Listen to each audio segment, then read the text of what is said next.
Hello,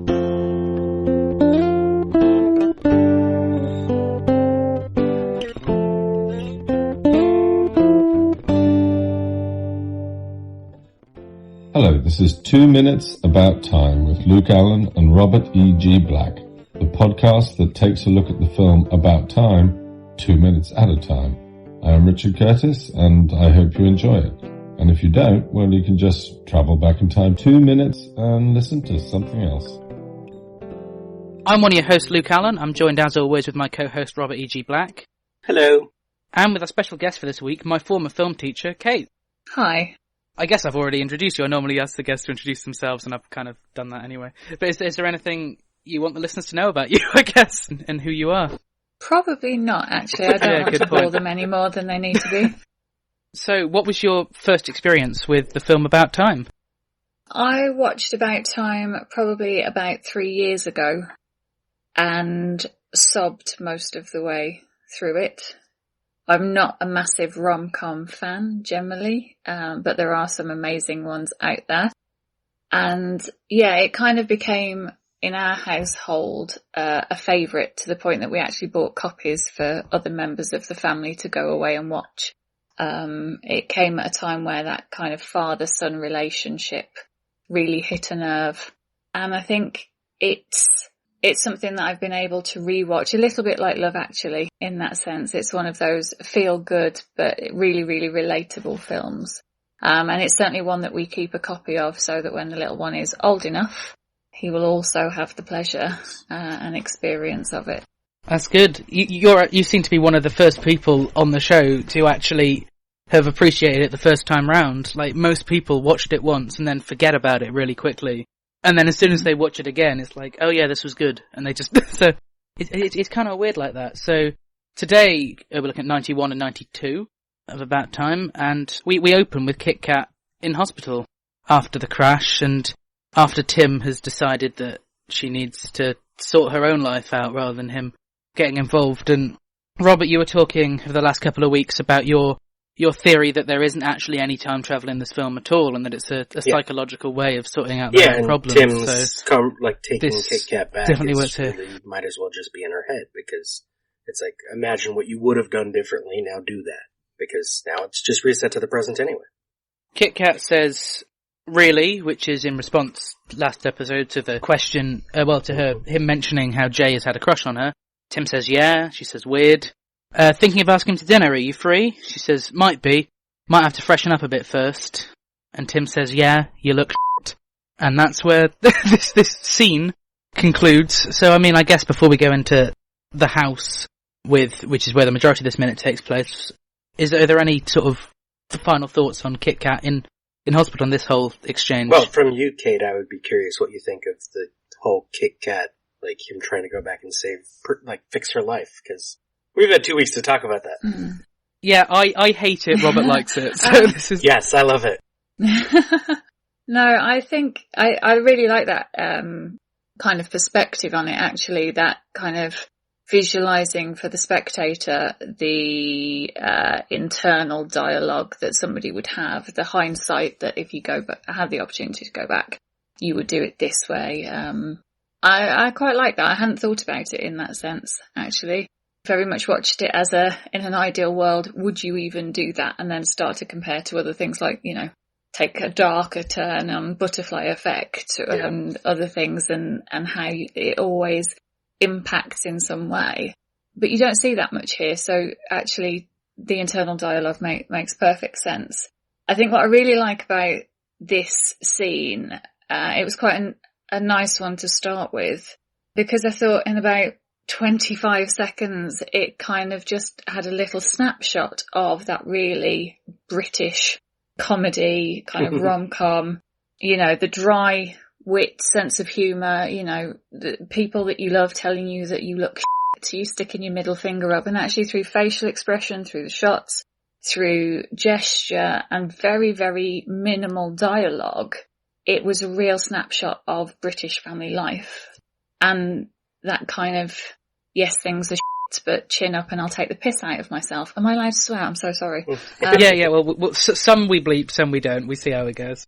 It's fine. I generally tend to avoid it. Sorry, you're a former student. That's awful. That kind of self-depreciative sense that you get of Kit Kat in that, I quite like.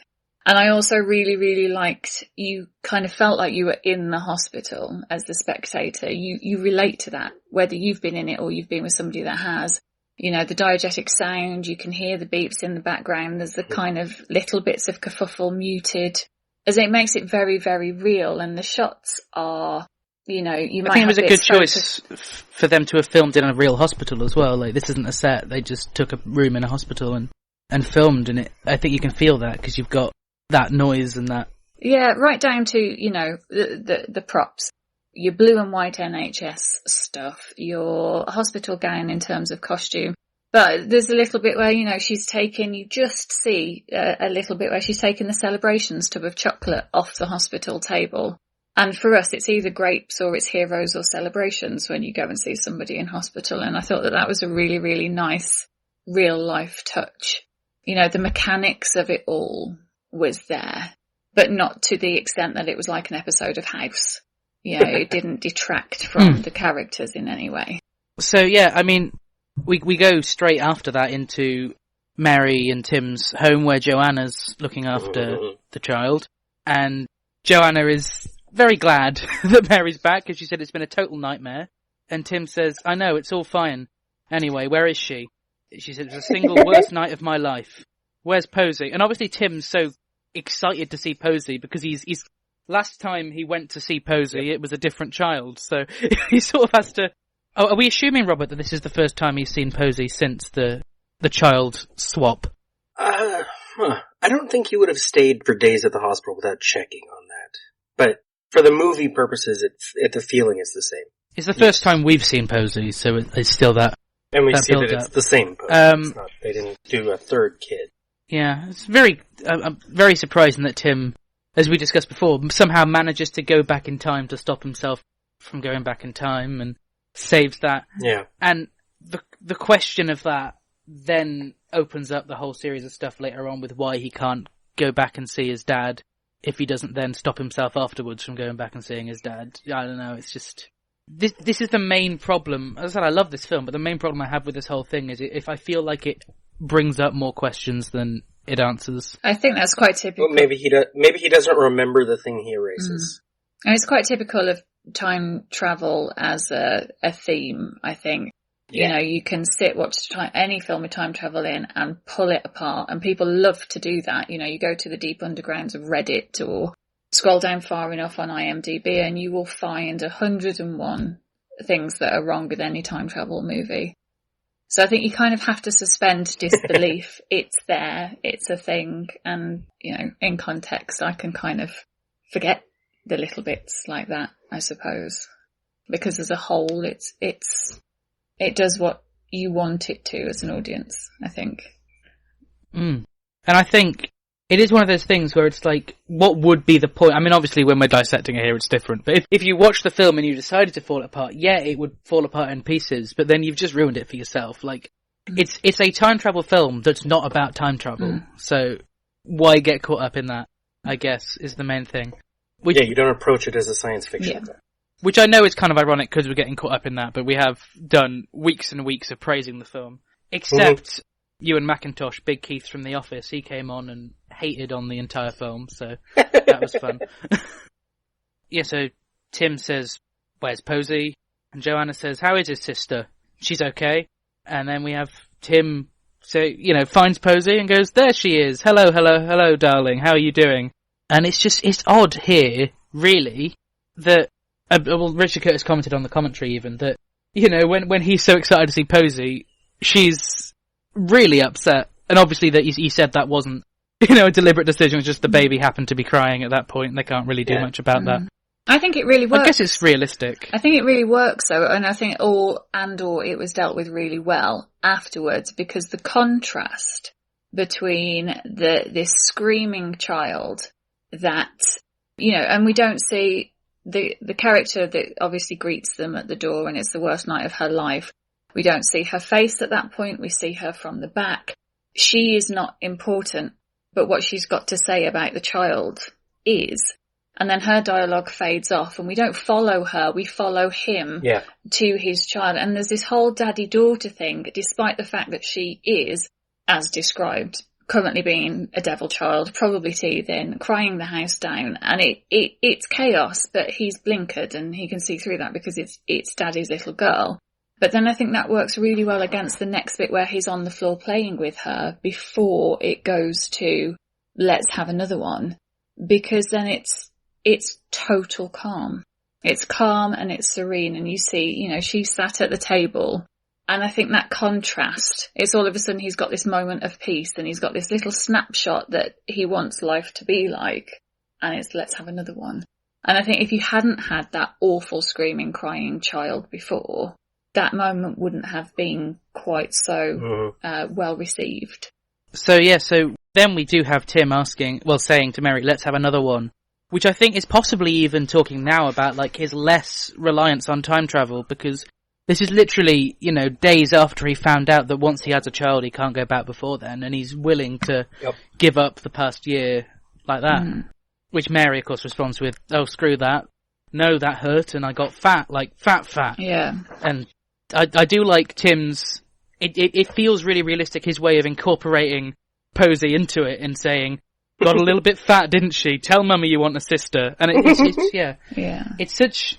It always surprises me how real this film manages to get, because I feel like for the most part, characters like Uncle Desmond are just there, and you'd hope you don't know an Uncle Desmond. Mm-hmm. Although, as Robert said, if you don't know an Uncle Desmond, maybe you are the Uncle Desmond. Yep. But it's for the most part, these do feel like real, genuine people that you have experiences with, and I think that's one thing that Richard Curtis is really good at doing in just writing real people. Like I love the film he did with Bill Nighy that's not as well known, called The Girl in the Cafe, which is one of his only solid drama films, but it is so powerful because all the characters in it just feel so raw and so real that I think people often talk about Richard Curtis looking at Notting Hill and Love Actually and that sort of thing, and say that he sort of romanticizes Britain, say he's got his own sort of upper class image, and yes, it obviously is an upper class perspective, but still there's just... everyone feels like someone you know, and I think very few writers can capture it as well as that. So, Robert, and Kate, have we got any concluding thoughts on this minute? We haven't talked as much about visuals, I guess, Robert, as we normally do. Mine is a visual note that bugs me, because by the stairs, there's this weird corner that has what looks like stones just sticking out of it, and it looks really dangerous for people with a kid. Or dangerous for everyone. It's next to the stairs. Yeah. I've fallen downstairs. You don't want sharp things nearby. There is that kind of rustic chaos in the whole house, I think, as well. You kind of, there's a focus, I think, in the kitchen before they're calm and sitting down and playing and having the shall we have another one chat. The washing up is all in the sink, and then after, when she's sat down with a cup of tea, you've got the colander washed and on the side, and as they come in through the front door, you've got this lovely kind of high key lighting, light airy space, but then actually the furniture is really rustic, the kind of thing that you'd snag your cardigan on every time you go past. And then I look at her costume and think she wouldn't last in that house a week with that furniture in that place. I don't know if you call these a split level in Britain, but I think this is literally the first split level house I've ever seen in a movie set in England. I didn't know you had those.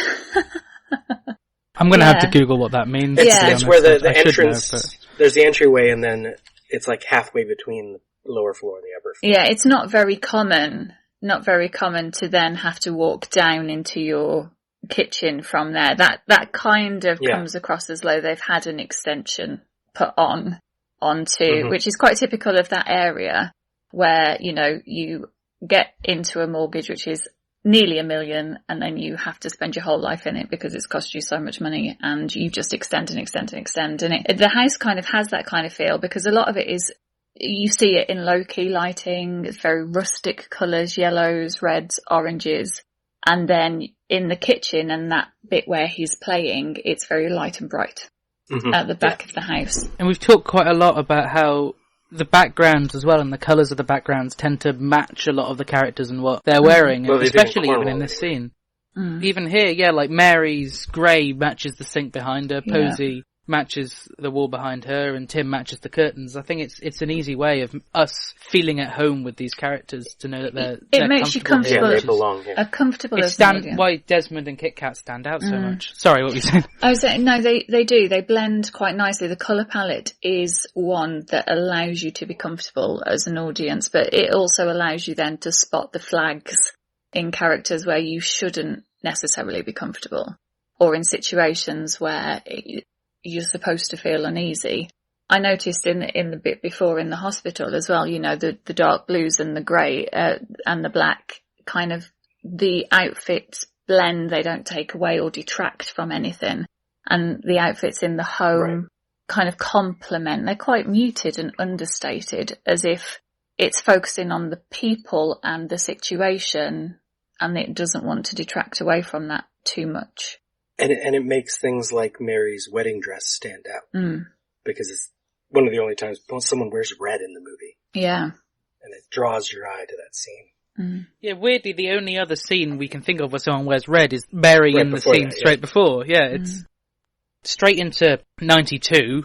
Mary just responds to Tim's comment saying, "No, tell Daddy you're happy being an only child."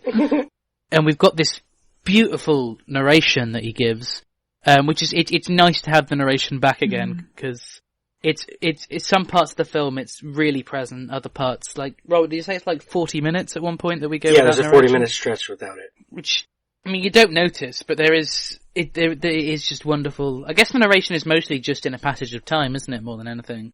There are points where it isn't, but for the most part. And Tim says, "Fortunately, we are young and careless, and it wasn't long before there were 4 of us." And I do. I like that he uses the present tense. Yeah. Because he doesn't in his narration most of the time. He says, "We are young and careless." I'm noticing more and more the comment that Richard Curtis said that Bob Geldof made about the film, that in every scene people are wearing jumpers, and it's really bugging me now. It's nice character-wise, and I do love this shot that we have straight after narration with Tim and Posey, because Tim's narration of Posey while they're running here is so similar to James's narration when he's playing table tennis with Tim. He's just like his father. So Tim says, "And this is incredible. Posey Lake, only 3 years old, is about to break the women's 10-metre Olympic records. They're going to do it, and here they are. They've done it. Fantastic. That was brilliant. You're so good." And Mary comments that, do we know the other child's name? No, but it's Jeff. We don't know it yet. I don't know if they ever say it, actually. But it's credited as Jeff. So she says that Jeff was sleeping right through all that. It is just a lovely, brief way to show the passage of time, and Richard Curtis commented on the commentary about the fact that they went on, he says he's pretty sure they went through every union-registered redhead child before casting.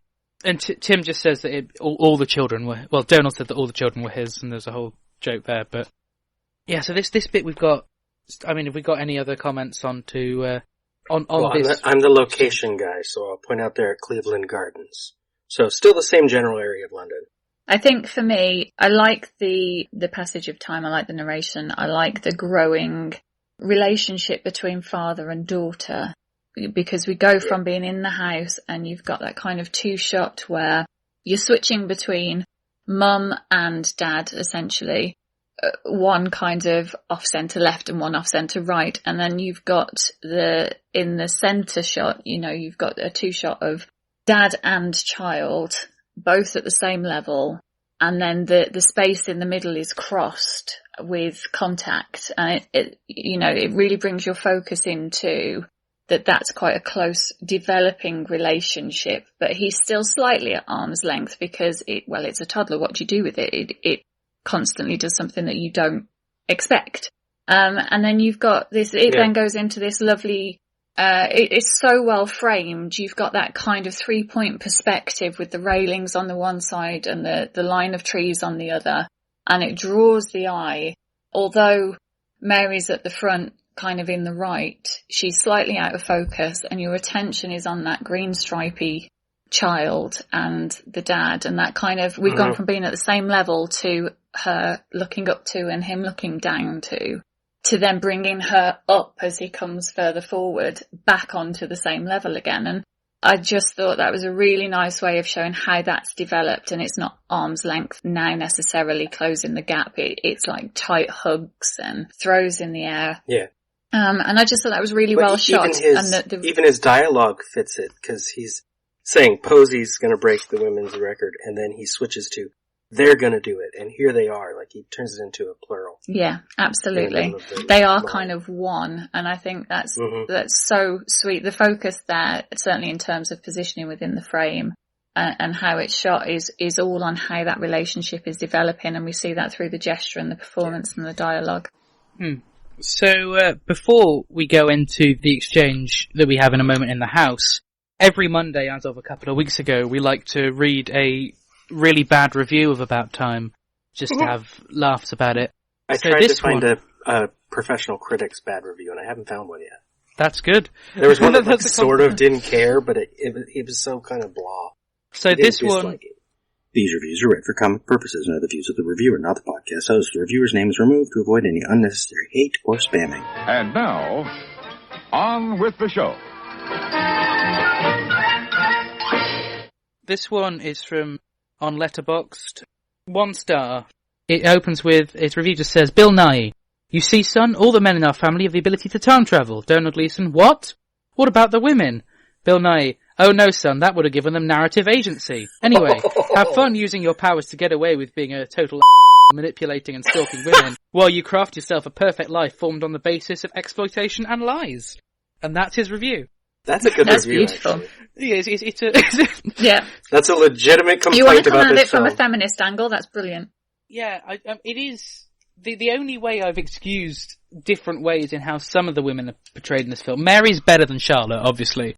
Is that we're looking at Tim as a narrator, so we're sort of seeing them all from Tim's perspective rather than as they may have been. Well, then you get into a whole big, larger cinema thing is, well, of course we have Tim as the narrator because films center on the male all the time.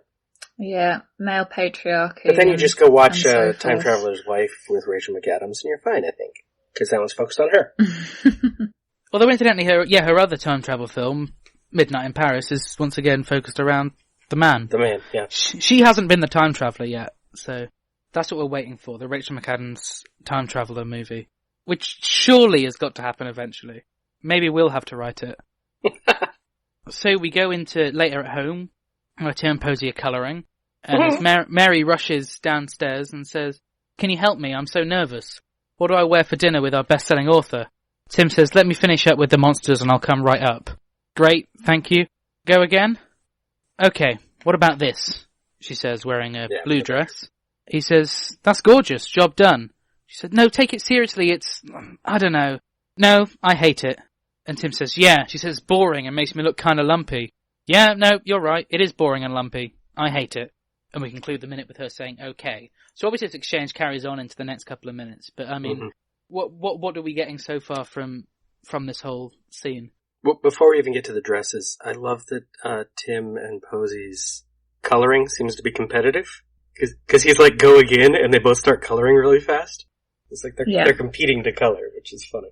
He seems a bit frantic even at that point, you know, and you do kind of get, I think the shot shifts from her to him and then back again. And I love the way that as he looks at Mary, so does the toddler. And I think we start to see, you've got this massive kind of build up at this point, but it's done so subtly. We can see that he's, you know, it kind of looks like the end of a day. He's trying to entertain a toddler that should have probably been in bed a little while ago and just needs to do 101 things and keep everybody happy. And you're starting to see him there. So it's kind of the start of the unravel for him before the kind of destruction bit. And I really, really like that. And that little bit of colouring that you mentioned there, you know, he really goes frantically as if it's a little bit of therapy or release for him. More for him than for her. I think that's really, really sweet. And we get an echo of Kit Kat with the finish up with the monsters. They're coloring monsters. Or he's calling the kid a monster. No, they don't have a second kid yet, right? Oh, they do. I don't know if the kids are the monsters or they're coloring monsters. But I'd always presumed it was the kid, but maybe it was the monsters. If he's referring to the drawing or the colouring as the monsters, then it genuinely proves how invested he is in what he's doing. Yeah. But my assumption was always that he was referring to the kids, but I don't know.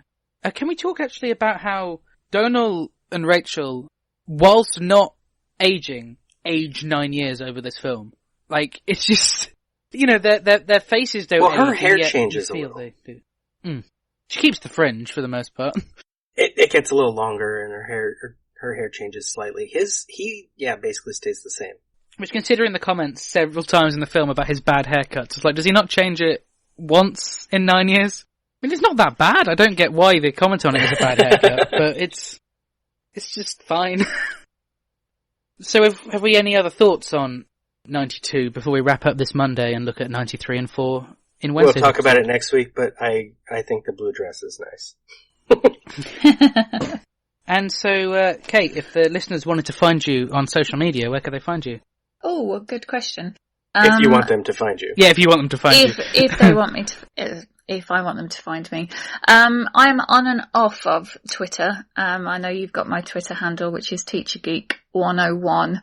I'm on and off. There's a lot of teacher politics out there at the moment, so I kind of remove myself from that a little bit. It can get a bit much.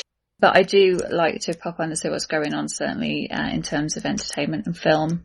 I also have Instagram, which I can't remember my Instagram handle, unfortunately. I never follow myself, so I don't know. I set them up and then I leave them alone.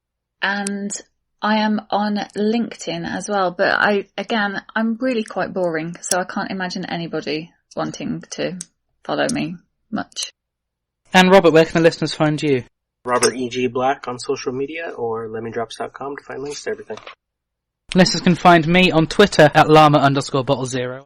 The listeners can also find me on Instagram at the Ginger Luke, on Facebook at Luke Allen Film. All podcasts, radio appearances, short films, newspaper articles that I'm involved in, anything I'm slightly involved in is at lukeallen.co.uk. And this show is on Facebook, Twitter and Instagram at 2 Mins About Time.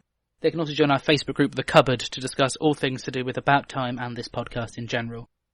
Thanks so much for listening. Robert, I forgot to search for interesting ways to say goodbye. Have you got any interesting ways to say goodbye today's episode? No, I already threw out my Korean one that I knew many episodes ago. I don't know any other. We'll just leave it here. There we go. That works. The 2 Minutes About Time theme is performed by Ethan O'Mahony and is a cover of the About Time theme, originally composed by Nick Laird-Close. 2 Minutes About Time is a production of Lemming Drop Studios in association with Bottle O Productions.